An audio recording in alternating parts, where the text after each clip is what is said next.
سب تعریفیں اللہ جل شانہ وحدہ لا شریک کے لیے،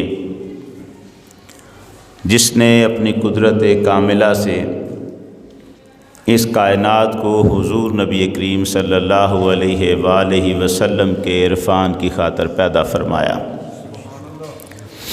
بے شمار درود حضور نبی کریم صلی اللہ علیہ وآلہ وسلم کی ذات اقدس کی خاطر، جن کی ذات اقدس اس کائنات کی تخلیق کا باعث بنی۔ اللہ جل شانہ کے فضل و کرم سے ہم نے سورۃ البقرہ کی 12 آیتوں کا مطالعہ اب تک کیا ہے، اور آج ہم اس کی آیت نمبر 13 سے آگے، 13 اور اس سے آگے جہاں تک اس کی توفیق ہوگی، ہم ان آیات کا مطالعہ کریں گے۔ قرآن مجید کی آیات کا ایک تو ظاہری پہلو ہوتا ہے جو ہمیں احکام اور حکمتیں بتاتا ہے، حکم بتاتا ہے، حکمتیں بتاتا ہے، دانائی سکھاتا ہے، اور ایک اس کے باطن میں چھپا ہوا ہر جملہ محمد عربی کی نعت پڑھ رہا ہوتا ہے صلی اللہ علیہ وآلہ وسلم۔ قرآن مجید کی 86 صورتیں پہلے نازل ہو چکی تھیں، مگر پروردگار نے آغاز کیا 87ویں صورت سے، یعنی جو 87ویں صورت ہے اسے قرآن کی پہلی صورت بنایا۔ سوال پیدا ہوتا ہے کہ ایسا کیوں؟ اب اس کی حکمتیں تو اور بھی ہیں، وہ جو اہل علم و دانش کے ہاں ہیں کہ حضور مدینہ تشریف لائے، یہاں ایک ریاست بن گئی، تو آپ صلی اللہ علیہ وسلم کو بتایا جا رہا ہے کہ اب تک آپ نے جو دین کا پیغام پہنچایا ہے اس کا نتیجہ یہ نکلا ہے کہ کچھ لوگ وہ ہیں جو آپ کے جانثار بن گئے ہیں، کچھ وہ ہیں جن کے دلوں پر مہریں لگی تھیں، وہ مکہ میں رہ گئے، وہ کافر ہیں ازلی، اور کچھ وہ ہیں جن کے ساتھ آپ کا اب پالا پڑے گا، وہ مدینہ میں رہنے والے کچھ لوگ ہیں جن کو قرآن منافقت کی تعبیر سے یاد کرتا ہے کہ وہ منافق ہیں۔ اور اب اسی مدینہ منورہ میں پالا پڑے گا یہودیوں سے جو اہل کتاب ہونے کا دعویٰ کرتے ہیں، حضرت موسیٰ علیہ السلام کا امتی ہونے کا دعویٰ کرتے ہیں، اعلان کرتے ہیں۔ ان کی کرتوتیں کیا ہیں، ان کے حالات کیا ہیں، اور ان کے حالات کو جان کر پھر ان کے ساتھ کس انداز میں بات کرنی ہے، یہ حکم ہے جو حضور سید عالم پر اللہ نازل فرما رہا ہے۔ ایک پہلو تو یہ ہے، یہ تو بات ہو گئی، لیکن آپ ذرا غور فرمائیں، 86 صورتیں چھوڑ کر قرآن کا آغاز 87ویں صورت سے کرنا، اس میں ایک اور پہلو بھی نظر آتا ہے۔ پہلی صورت جو نازل ہوئی تھی وہ تھی اقرا بسم ربک الذی خلق، پڑھ اپنے رب کے نام سے، حضور سے بات تھی۔ اور اب ذرا جہاں سے قرآن آغاز کر رہا ہے اس آیت کو دیکھیں، الف لام میم ذالک الکتاب لا ریب فیہ ھدی للمتقین، یہ وہ کتاب ہے جس میں کوئی شک نہیں، یہ ہدایت ہے متقین کے لیے۔ اب یہ متقین جن کو ہم ڈر والے کہتے ہیں، اور جن کا پھر آگے قرآن نقشہ کھینچتا ہے، جو بن دیکھے محمد کے فرمان پر ایمان رکھتے ہیں، جو نماز کے ساتھ جڑ جاتے ہیں، جو اللہ کی راہ میں خرچ کرتے ہیں، آیت وحی جو حضور پر نازل ہوتی ہیں ان پر ایمان رکھتے ہیں، حضور سے پہلے نبیوں پر ایمان رکھتے ہیں، آخرت پر یقین رکھتے ہیں، یہی لوگ کامیاب ہیں۔ یہ کون ہیں؟ کن کے بارے میں کہہ رہا ہے اللہ؟ یہ اللہ بتا رہا ہے محمد کے غلاموں کے بارے میں۔ اس کا مطلب یہ تھا کہ پروردگار چاہتا تھا کہ قرآن کا آغاز محمد عربی کے غلاموں کے ذکر سے کیا جائے، باقی صورتیں چھوڑ کر تذکرہ وہاں سے کیا ہے جن لوگوں نے حضور کے نام پر اپنی جانیں واری ہیں، حضور کے نام پر اپنا سب کچھ لگایا، محبت کی، وفا کی۔ قرآن نے اپنا آغاز ان کے ذکر سے کیا ہے، کیوں نہ کرتا؟ قرآن کی شان تو یہ ہے کہ پروردگار عالم نے دیکھا جو لوگ حضور کے غلام جن گھوڑوں پر بیٹھ کر جہاد کرتے ہیں نا، جہاد میں جاتے تھے جن گھوڑوں پر بیٹھ کر، پروردگار قرآن میں فرماتا ہے ان گھوڑوں کے جب پاؤں اٹھا کے زمین پہ مارتے ہیں، مجھے اس پاؤں کو زمین پہ مارنے کی بھی قسم کھا رہا ہے پروردگار۔ حضور کے غلام جن گھوڑوں پر سوار ہو جائیں ان گھوڑوں کے پیروں کے بھی رب قسمیں کھا رہا ہے۔ اب آپ اندازہ کریں حضور کے غلاموں کا مرتبہ کیا ہوگا۔ میں نے یہ جو گفتگو کا آغاز کیا ہے نا، اس میں ایک حکمت تھی، کیوں اس طرح سے شروع کیا۔ آیت نمبر 13 جس کا ہم مطالعہ کرنے لگے ہیں، ذرا آپ غور فرمائیے اس کے الفاظ کیا ہے۔ گفتگو منافقوں سے ہو رہی تھی، منافقوں کے بارے میں ہو رہی تھی، ان کو سمجھایا جا رہا ہے۔ قرآن مجید آیت نمبر 13 میں ارشاد فرماتا ہے، اعوذ باللہ من الشیطان الرجیم، بسم اللہ الرحمن الرحیم، وَإِذَا قِيلَ لَهُمْ آمِنُوا كَمَا آمَنَ النَّاسُ قَالُوا أَنُؤْمِنُ كَمَا آمَنَ السُّفَهَاءُ أَلَا إِنَّهُمْ هُمُ السُّفَهَاءُ وَلَٰكِن لَّا يَعْلَمُونَ۔ اور جب ان سے کہا جاتا ہے، یہ جو منافق ہیں، اب منافق تو اللہ جانتا تھا نا کہ ہیں، وہ منافق تو مسلمانوں کے اندر یوں گل مل کے بیٹھے ہوئے تھے، محمد عربی صلی اللہ علیہ وسلم کی نگاہ تو اور رہی، عام مسلمان یعنی حضور کی نگاہ کا معاملہ نہیں ہے، عام مسلمان تصور بھی نہیں کر سکتے تھے کہ یہ جو ہمارے اندر بیٹھے ہوئے ہیں یہ منافق ہیں۔ اس طرح سے گل مل کے بیٹھے ہوئے تھے، پہچانے نہیں جا سکتے تھے۔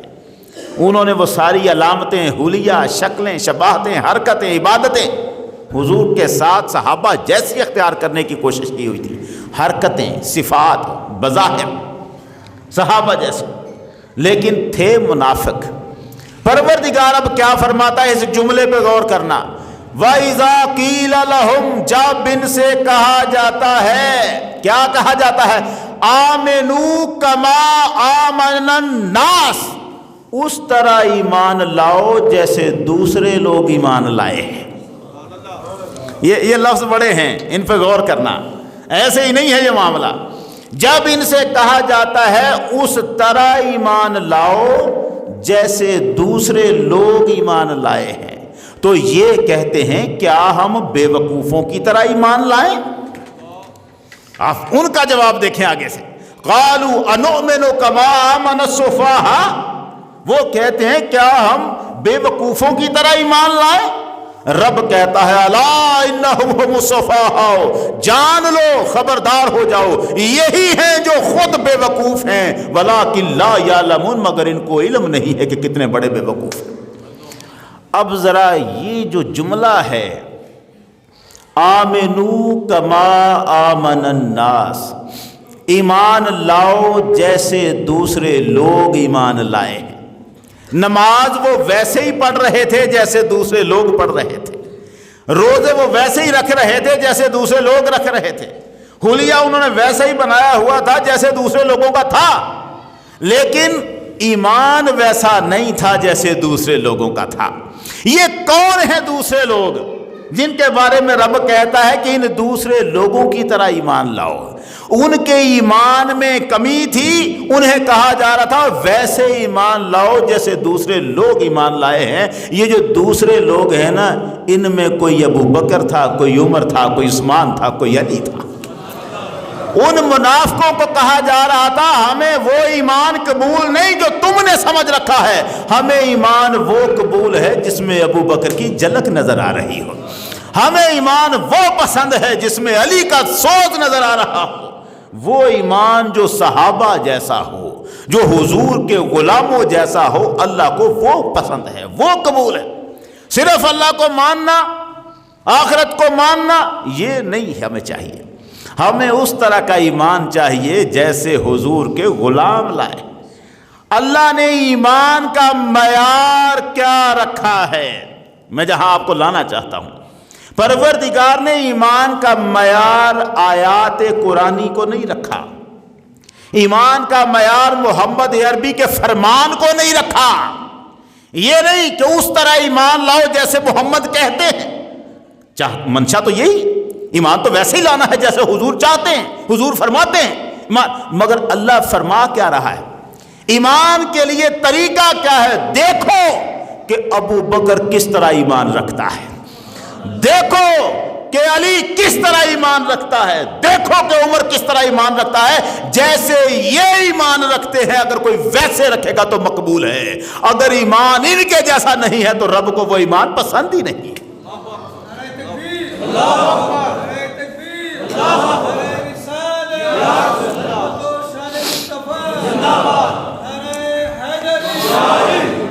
ایمان وہ مقبول ہے جس سے صحابہ کا رنگ نظر آئے، عمل تو کر رہے تھے ویسا، نماز ویسی پڑھ رہے تھے، صحابہ کے ساتھ بیٹھ کے کھڑے ہو کے پڑھتے تھے، مگر رب کہتے ہیں دلوں میں بھی ایمان ویسا رکھو جیسا ان کے دلوں میں، وہ ایمان چاہیے۔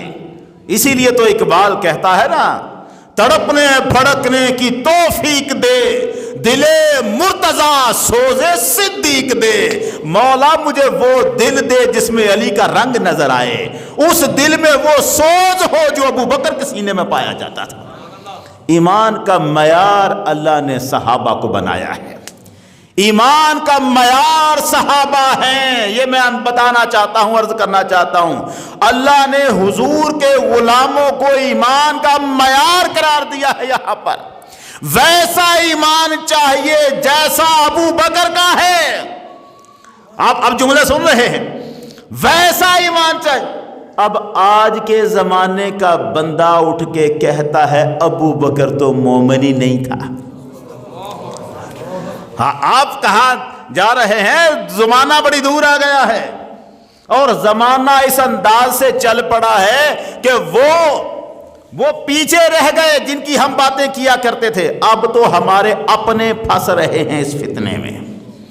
کبھی لگا کے تو دیکھیں یہ فیس بک اور یوٹیوب کیا کہہ رہی ہیں، وہ نام نہاد خود کو سنی کہنے والے اس فتنے کا شکار ہوتے جا رہے ہیں۔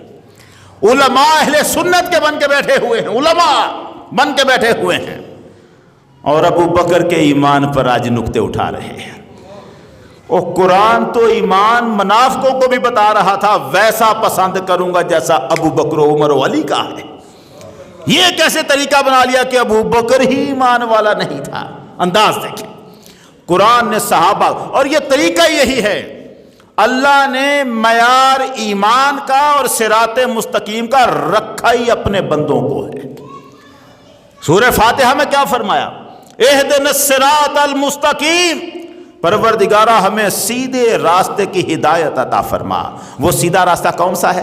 نہیں فرمایا صراط القرآن، قرآن کا راستہ، نہیں فرمایا صراط الحدیث، حدیث کا راستہ، نہ نہیں فرمایا صراط الفقہ، فقہ کا راستہ، سمجھ کا راستہ، نہ کیا فرمایا؟ راستہ میرے بندو مجھے یوں کہو۔ اللہ کو بتانے کی ضرورت تھی؟ اتنا کافی ہے پروردگارہ ہمیں سیدھا راستہ دکھا، لیکن رب کہتا ہے مجھے تو پتا ہے کہ سیدھا راستہ کون سا ہے، تمہیں بھی تو پتا چلے سیدھا راستہ ہے کیا۔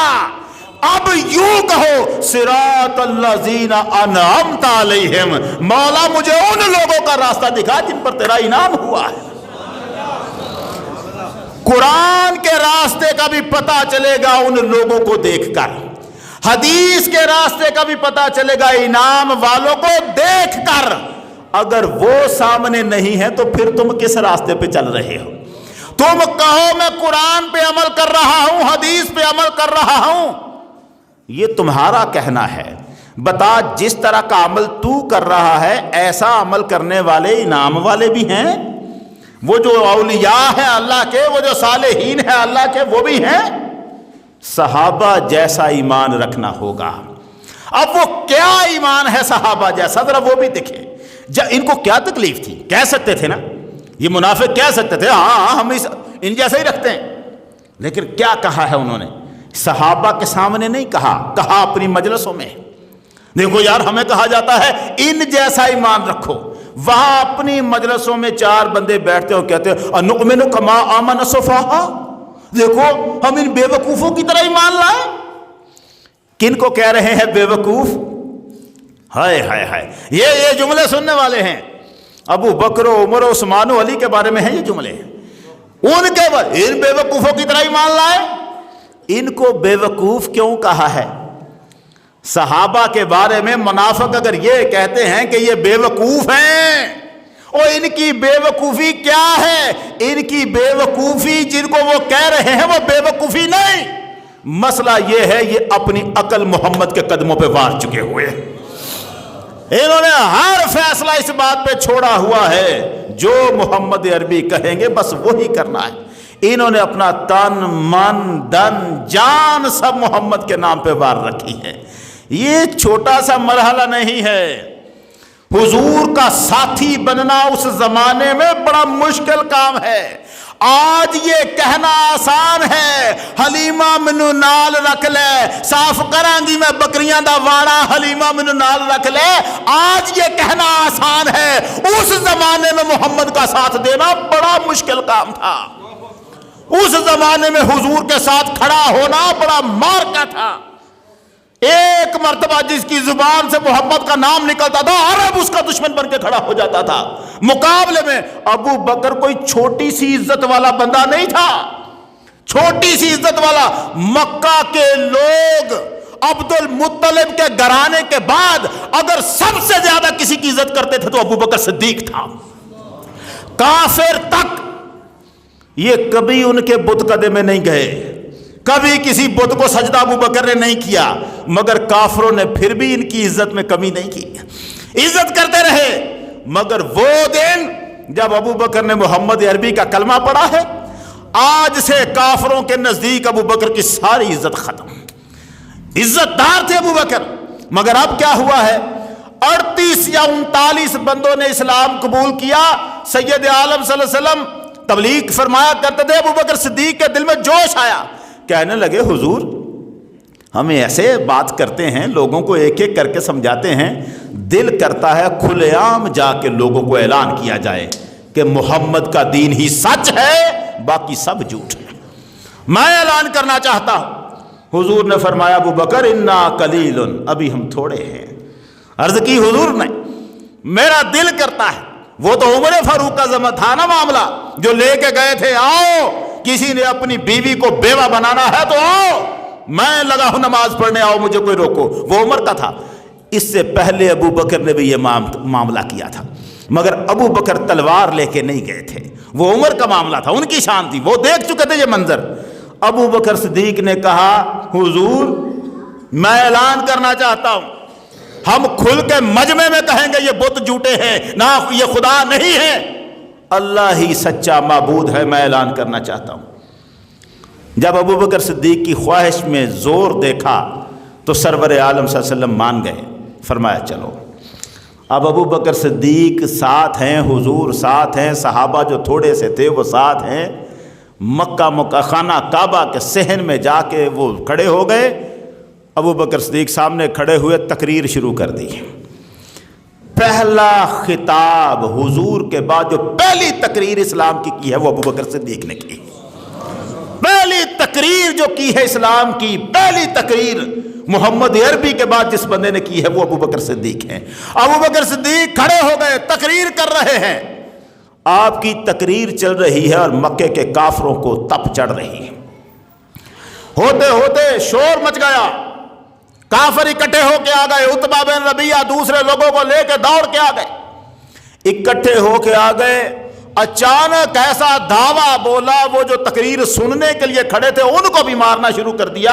ابو بکر صدیق کی طرف بڑے، ابو بکر نے محسوس کیا یہ لوگ حضور کی طرف آ رہے ہیں، سرکار کے آگے کھڑے ہو گئے۔ انہوں نے ابو بکر صدیق کو مارا، اتنا مارا زمین پہ گرا دیا۔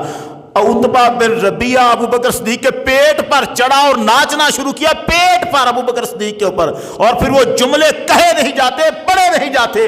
دونوں جوتے اتارے عتبہ بن ربیعہ نے اپنے، اور پاس کھڑا ہو کے ابو بکر کے منہ پر مار رہا۔ دونوں جوتوں سے مکے کا سب سے عزت دار بندہ ابو بکر صدیق، آج اس کا یہ حال ہے کہ کافروں نے اسے پکڑا ہوا ہے، عتبہ بن ربیعہ ان کے چہرے پر جوتے مار رہا۔ اس وقت میں حضور کے ساتھ کھڑا ہونا مانا رکھتا تھا، آسان کام نہیں تھا۔ اتنا مارا کہ صدیق اکبر بے ہوش ہو گئے۔ ابو بکر صدیق کو قبیلے والے، ان کے قبیلے والے دوڑ کے آئے، ان کو پتا چلا ابو بکر کے ساتھ یہ ہوا ہے، وہ دوڑ کے آئے۔ قبیلے والے ابھی اسلام نہیں لائے تھے، مگر قبیلہ تو تھا، دوڑ کے آئے, ابو بکر صدیق کو اٹھایا, گھر لے گئے. اب وہ ہلا رہے ہیں, اٹھو ابو بکر, پانی کے چھینٹے, جو طریقہ تھا آوازیں دے رہے ہیں, مگر ابو بکر صدیق کو ہوش نہیں آ رہی. عصر کا وقت گزر گیا, شام ہونے کے قریب آ گئی, اور بیٹھے ہوئے ہیں قبیلے والے سارے پریشان کہ پتہ نہیں یہ بچتا ہے کہ نہیں بچتا. آوازیں دیتے دیتے شام کے قریب ابو بکر صدیق کی آنکھیں کھلی. لوگ دوڑ کے, ابو بکر کیا حال ہے, ابو بکر کیا حال ہے. ابو بکر صدیق کی زبان پہ جو پہلا جملہ تھا وہ یہ تھا, ما فعل رسول اللہ, یہ بتاؤ حضور کا کیا حال ہے. ما فعل رسول اللہ, حضور کا کیا حال ہے. اب یہ کافر تھے قبیلے والے, انہوں نے کہا ابو بکر تو بتا. انہوں نے کہا ما فعل رسول اللہ, یہ بتاؤ حضور کا کیا حال ہے. کافر قبیلے والے ابو بکر صدیق کی ماں کو کہنے لگے, خیال رکھ لو اپنے بیٹے کا, آ گیا ہے ہوش میں, جا رہے ہیں ہم. غصے سے اٹھ کے چلے گئے, بے ہوش ہو گیا ہے, مار پڑی ہے, محمد کا نام نہیں لینا چھوڑا, ابھی بھی اسی کا حال پوچھ رہا ہے. اور پھر ابو بکر صدیق رضی اللہ تعالیٰ عنہ جب ہوش میں آ جاتے ہیں, کہتے ہیں ماں میں حضور کے پاس جانا چاہتا ہوں. وہ کیا عالم ہے کہ شام ڈل جاتی ہے, اندھیرا ہو جاتا ہے, عمر فاروق کی بیٹی ام جمیل اور ابو بکر صدیق کی والدہ دونوں سہارا دے کے ابو بکر کو لے کے جاتے ہیں. زید بن ارقم کے گھر میں سرکار تشریف فرما ہے, جو ہی حضور ابو بکر کو سہارے سے آتا دیکھتے ہیں اٹھ کے کھڑے ہو جاتے ہیں, اور پہلے حضور ابو بکر کا ماتھا چومتے ہیں, پھر ابو بکر حضور کا ماتھا چومتا ہے. وہ معاملہ آسان ہے؟ ان جیسا ایمان لانا, ان جیسا ایمان. آج کا منافق کہہ رہا ہے نعرے مار کے, ابو بکر نے حکومت کے لیے اسلام قبول کیا تھا. اور بتا تو صحیح, ان دنوں میں حکومت کا خیال بھی آ سکتا تھا, کسی کے ذہن میں بھی آ سکتا تھا کہ کبھی محمد کی حکومت بھی بنے گی. کون سوچ سکتا تھا کہ پورے عرب کے مقابلے میں کھڑے ہونے والی یہ ہستی کسی وقت ساری دنیا اس کے قدموں کے نیچے ہوگی. ابو بکر صرف وہی سوچ سکتا تھا جس کا دل سچا ایمان رکھتا تھا, دوسرا کوئی بندہ نہیں سوچ سکتا تھا. ابو بکر صدیق اگر جھوٹا ایمان رکھتے تو کبھی ساتھ نہ چلتے, اور وہاں جھوٹا چلنے کے قابل ہی نہیں تھا. ایسے مسئلہ نہیں ہے, یہ کہنا آسان ہے کہ سرور عالم نے علی کو کہا تھا علی اس بستر پہ سو جا اور صبح امانتیں لوٹا کے آنا. اگر محمد کے ایک ایک لفظ پر یقین نہ ہو تو محمد کے بستر پہ سونا آسان کام نہیں ہے, آسان نہیں ہے سونا. یہ تو انتہا درجے کا یقین ہے. وہ جو ہم کہتے ہیں کہ حضرت علی نے بڑے سکون سے رات گزاری, یقین کے آخری مرحلے پہ کھڑے ہو کے رات گزاری. اور ابو بکر صدیق کا حضور کے ساتھ جانا کوئی آسان کام تھا؟ کوئی آسان کام ہے؟ غار ثور میں جا کے چھپنا آسان کام ہے؟ عالم وجد میں سفر کیا ہے ابو بکر صدیق نے, چھوٹا سا مسئلہ نہیں. غار ثور میں بیٹھے ہیں, 3 دن وہاں رہے ہیں غار ثور میں. آپ کی بیٹی اسما, ابو جہل کافروں کے ساتھ آیا, پوچھا کہاں ہے تیرا باپ؟ اب سوال کرتا ہے, انکوائری کرتا ہے. جب جواب تسلی والا نہیں پاتا, اتنے زور سے تھپڑ مارتا ہے یہ کان کی بالی نکل کے ادھر جا جاتی ہے, چھلا زخمی کر دیتا ہے کان کی لو کو, یہ حصہ کالا ہو جاتا ہے, اتنے زور سے تھپڑ مارا ہے اس نے. حضرت اسما کھانا لے کے غار ثور پہ گئی ہیں, اپنی چادر سے منہ کا یہ حصہ چھپایا ہوا ہے. ابو بکر صدیق نے پوچھا یہ چہرے پر پردہ کیوں کیا ہوا ہے؟ اب جو دکھایا تو رنگ کالا ہو چکا تھا, اتنے زور سے ابو جہل نے مارا ہوا تھا تھپڑ. اس دور میں محمد کا ساتھ دینا آسان کام نہیں تھا. جن لوگوں نے کلمہ پڑھا, یار یہ چھوٹا سا مارکا ہے, ایک بندہ کھڑا ہے, اس کے اوپر دابڑا بھر کے دہتے کوئلوں کا ڈالا جاتا ہے, تو محمد کا نام لیتا ہے, یہ دیکھ ابھی بھی باز آ جا, یہ دہتے کوئلے تجھے پھینکنے لگے ہیں, باز آ جا. وہ کہتا ہے نا پھینک دو, میرے اوپر پھینکو. دہتے کوئلوں کا دابڑا بھر کر اس کے اوپر آہستہ آہستہ پھینکا جاتا ہے, اسے کوئلوں کے بستر پہ لٹایا جاتا ہے, وہ اف تک نہیں کرتا. اس کی ماں کو پکڑ لاتے ہیں, اس کی ماں کو, جوان بیٹا سامنے کھڑا ہے, اسے پکڑا ہوا ہے, اس کی ماں کو لٹایا ہوا ہے, اس کی دونوں ٹانگیں رسیوں سے باندھ کر گھوڑوں کے ساتھ باندھ دی جاتی ہیں. ایک گھوڑا اس طرف کو کھڑا کیا ہے, ایک اس طرف کو کھڑا کیا ہے, اسے کہا جاتا ہے محمد کا نام لینا چھوڑ دے ورنہ تیری ماں کو تیری آنکھوں کے سامنے چیر دیں گے. اور وہ یہی کہتا ہے جو ہوگا ہو, محمد کا نام نہیں چھوڑ سکتا میں. آسان کام ہے. آج تو کہنا آسان ہے تیرے ہوتے میں میں ہوا ہوتا، تیرے قدموں سے لپٹ گیا ہوتا، کہنا آسان ہے، وہاں رہنا بڑا مشکل تھا، بڑا مشکل۔ عمار بن یاسر کی والدہ کو ان کی آنکھوں کے سامنے چیر دیا گیا، گھوڑے دوڑا دیے گئے دونوں طرفوں پر اور پورا جسم چیر دیا گیا، عمار بن یاسر نے محمد کا کلمہ نہیں چھوڑا۔ اللہ کہتا ہے آج منافقوں کو مجھے ایمان کی بات نہ سناؤ، مجھے یہ بتاؤ تمہارا ایمان ابو بکر جیسا ہے؟ یہ بتاؤ تمہارا ایمان عمر عثمان علی جیسا ہے؟ ایمان کا معیار یہ بندے ہیں۔ وَإِذَا قِيلَ لَهُمْ آمِنُوا كَمَا آمَنَ النَّاسُ، جب ان سے کہا جاتا ہے ایسے ایمان لاؤ جیسے یہ دوسرے لوگ لائے ہیں، وہ کہتے ہیں اَنُؤْمِنُ كَمَا آمَنَ السُّفَهَاءُ، ہم ان بے وقوفوں کی طرح ایمان لائیں؟ یہ بے وقوف نہیں ہیں، یہ وہ ہیں جن کو کہتے ہیں نا عشق دے چلے نمبر لے گئے، عقل مندہ ہے وہی عمرہ گالیاں، وہ عقل مند جو سوچتا رہتا ہے وہ عمر گالتا ہے اپنی، یہ عشق کے جھلے ہیں، یہ وہ ہیں جو محمد عربی کے عشق میں ہیں، ان کو بے وقوف کہتے ہیں۔ کیوں کہتے ہیں؟ دیکھو یار چلو ٹھیک ہے، ہم نے کلمہ پڑھا ہے، ہم بھی مسلمان ہیں، ہم نے کلمہ پڑھا ہے، نماز پڑھتے ہیں، روزہ رکھتے ہیں، مکے والے کافروں سے لڑائی لینے کی ضرورت کیا ہے؟ لڑنے کی ضرورت، وہ اپنا بیٹھے ہوئے، ہم اپنا بیٹھے ہوئے، بتوں کو بھی کہو کہ ٹھیک ہے وہ اپنا کرتے رہے، ہم اپنا کرتے ہیں، وہ اپنی پوجا میں لگے رہے، ہم اپنی عبادت کرتے ہیں، لڑنا کیوں ہے؟ لڑنے کی بات کیوں کرتے ہو؟ محمد کے نام پہ کٹ مرنے کی بات کیوں کرتے ہو؟ محمد کے دشمنوں کے سامنے آنکھیں نکال کر دکھا کر کھڑے کیوں ہو جاتے ہو؟ یہ بے وقوفی کہتے تھے، اسے بے وقوفی کہتے تھے، اور صحابہ کہتے تھے کہ ہماری جانیں محمد کی عزت پر قربان ہے، اگر کوئی محمد کا دشمن ہے تو وہ ہمارا دوست نہیں ہے۔ وہ کہتے تھے یہ بے وقوفوں والا طریقہ ہے، ٹکر نہ لو۔ ارے ٹکر نہ لو، قرآن اسلام تو شروع ہی ٹکر سے ہوا ہے۔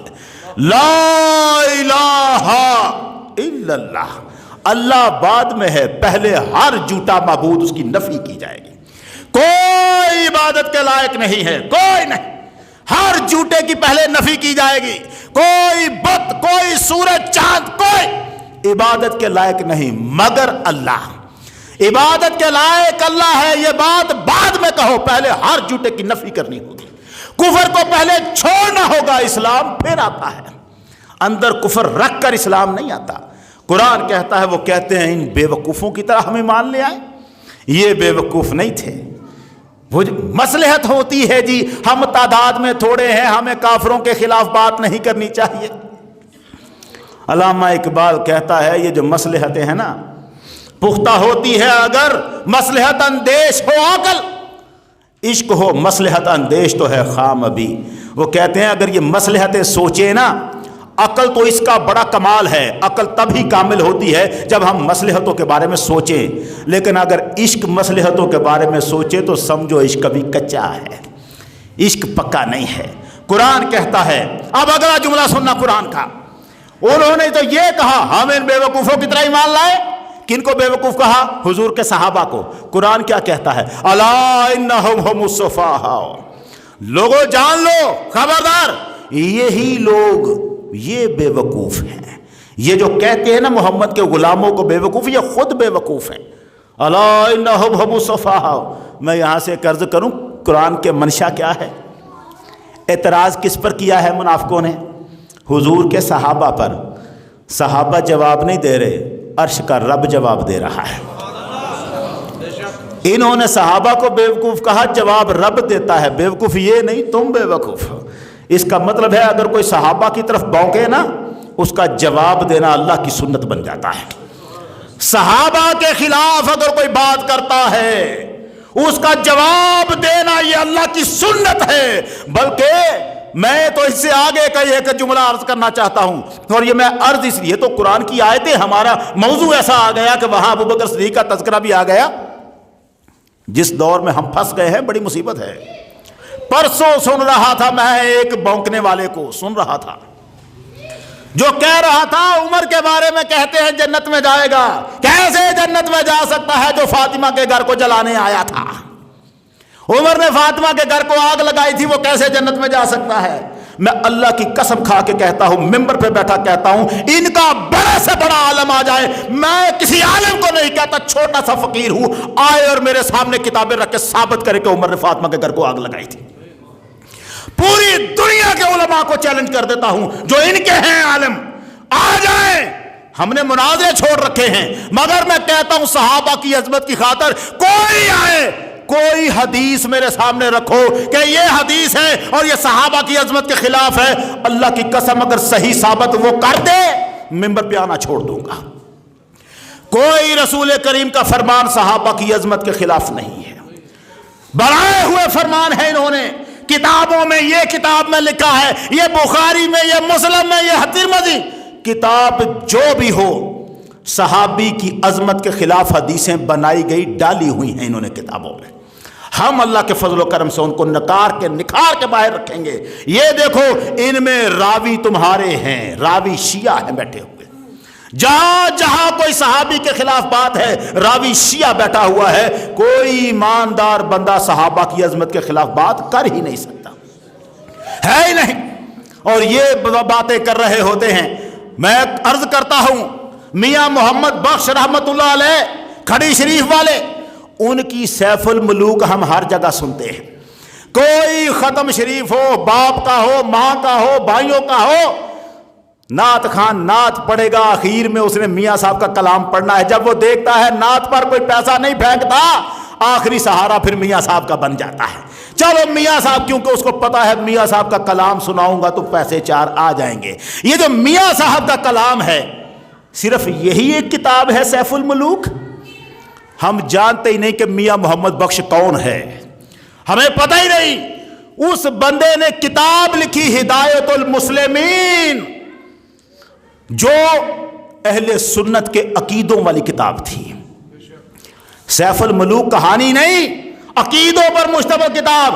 اس کتاب ہدایت المسلمین میں انہوں نے کہا وَمَا رَمَيْتَ، کیا جو رب نے کارن یار پیارے، تُد نہیں او ریت وگانی او سن کم ہمارے۔ وہ جو تو نے مٹی کی مٹھی پھینکی تھی مصطفیٰ، وہ تو نے نہیں پھینکی تھی، میں رب نے پھینکی تھی۔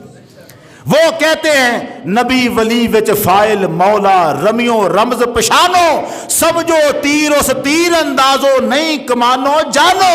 وہ کہتے ہیں نبی اور ولی تو کمان کی طرح ہے، اصل تیر تو رب کی ذات پھینک رہی ہے پیچھے سے۔ ان کے اندر دیکھو یہ جو کتاب ہے نا ہدایت المسلمین، اس کو لکھنے کے پہلے شروع میں ایک حدیث لکھی جس میں وہ بتانا چاہتے تھے کہ میں یہ کتاب لکھنے کیوں لگا ہوں۔ میاں صاحب نے اس کتاب کے شروع میں لکھا، حضور سید عالم نے فرمایا ہے، امام ابن عساکر کی ایک روایت ہے، حضور نے کیا فرمایا ہے؟ سرکار نے فرمایا اذا ظہرت البدع، وہ زمانہ آئے گا جب بدعتیں پیدا ہوں گی، بدعتیں جب وہ زمانہ آئے وَلَانَ آخِرُ هَذِهِ الْأُمَّةَ أَوَّلَهَا، اس میری امت کے آخری آنے والے لوگ، پیچھے آنے والے لوگ پہلوں کو لان تان کریں گے۔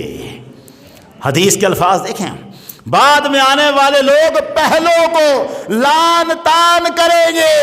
جب ایسا وقت آ جائے فَمَنْ كَانَ عِنْدَهُ عِلْمٌ، تو اس زمانے میں جس کے پاس علم ہوگا، جس کے پاس علم ہوگا فَلْيُنْشِرْهُ، لازم ہے کہ اس کا اظہار کرے، لازم ہے کہ دفاع کرے، حفاظت کرے ان کی عزتوں کی، پہلوں کی عزتوں کی حفاظت کرے۔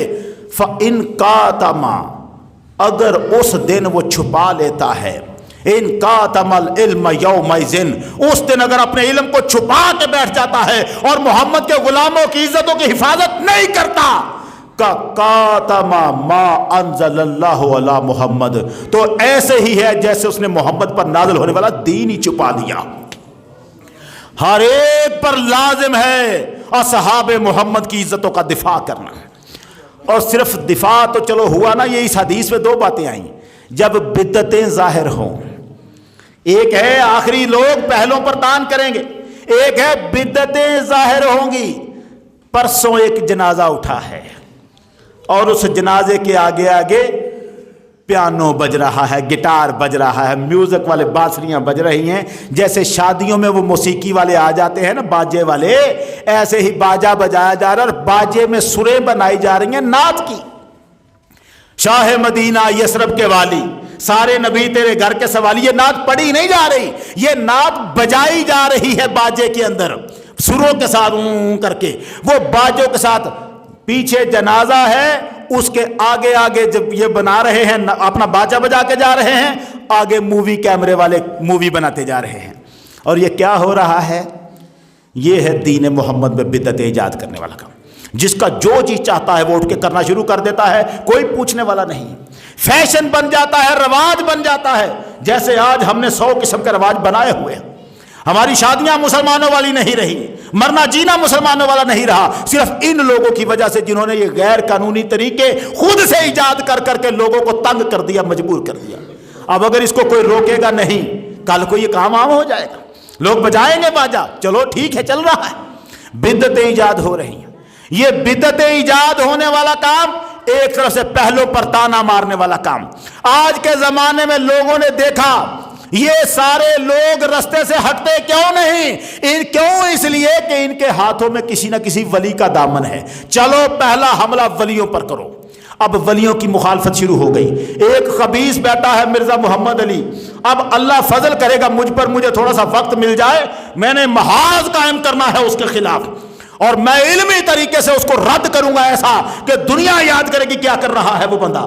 اس نے کام یہ شروع کر دیا، پکڑ پکڑ کے 14 صدیوں کے ہر ولی کے خلاف بونکنا شروع کر دیا اس نے۔ حدیثیں رکھ کے سامنے کتابیں، یہ حدیث میں لکھا ہے، حضور سید عالم نے فرمایا تھا وہ لوگ آئیں گے ہماری زبان میں بات کریں گے، بات ہماری زبان میں کریں گے، مگر دین سے تعلق ان کا کوئی نہیں ہوگا۔ بات ہماری زبان میں، حدیث رکھ کے سامنے۔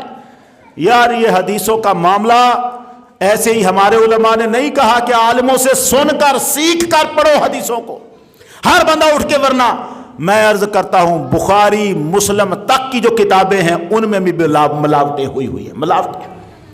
ایسے کسی کے دھوکے میں نہ آ جانا۔ حضور کے صحابہ کی عظمتوں کے خلاف بڑی دور تک دنیا جا رہی ہے، نہ ابو بکر کو چھوڑا، نہ عمر فاروق کو چھوڑا، نہ عثمان غنی کو چھوڑا، کوئی صحابی اب ان کے شکار، ان کے فتنے سے بچ نہیں رہا۔ ہمیں ان سے بچنا ہے۔ اگر صحابہ اور اولیاء کی محبت دلوں سے نکل گئی، ایمان نکل جائے گا۔ پروردگار نے ایمان کا معیار رکھا ہے، ایمان لاؤ، آمنو کما آمن الناس، ایمان لاؤ جیسے محمد کے صحابہ ایمان لائے ہوئے۔ ہمیں ان کی طرح ایمان لانا ہے، اگر اس طرح ایمان نہ ہوا غارت ہو جائیں گے ہم۔ بچنا ضروری ہے۔ اگر کسی کے ذہن میں کبھی کوئی مشکل اس بارے میں پیش آئے نا کہ صحابی کے خلاف فلاں کتاب میں فلاں روایت لکھی ہے، ڈرنے کی ضرورت نہیں۔ کم از کم یہاں پر تو یہ فقیر بیٹھا ہے، کلیجہ تھام کر ہم بیٹھے ہوئے ہیں، ہر حدیث ہم نے انگلیوں پر رکھی ہوئی ہے، کس حدیث میں کون سا کیڑا بیٹھا ہوا ہے نا، وہ حدیث سرے سے ہے ہی نہیں، بنائی ہوئی باتیں ہیں اور اسے حدیث کہہ کر کتابوں میں لکھ دیا ہے۔ کوئی صحابی نہیں ہے جس کی عظمت کے خلاف بات لکھی گئی ہو، ایسی کوئی بات نہیں۔ اور کتابوں میں لکھا ہے حضرت علی کہتے تھے ابو بکر جھوٹا تھا، یہ کتابوں میں لکھا، ہمیں سنایا جاتا ہے۔ وہ سنا تو صحیح، لیکن یہ بتا اس لکھنے والے میں یہ پیچھے تمہارے بابے کا نام کیوں آ رہا ہے؟ اگر بات ہماری کتاب کی ہے تو اس میں تمہارے باپ کا نام کہاں سے آ گیا ہے؟ اپنے نام لکھے ہوئے ان کے ہیں۔ فتنہ ہے، فتنہ، اولیاء کے خلاف فتنہ۔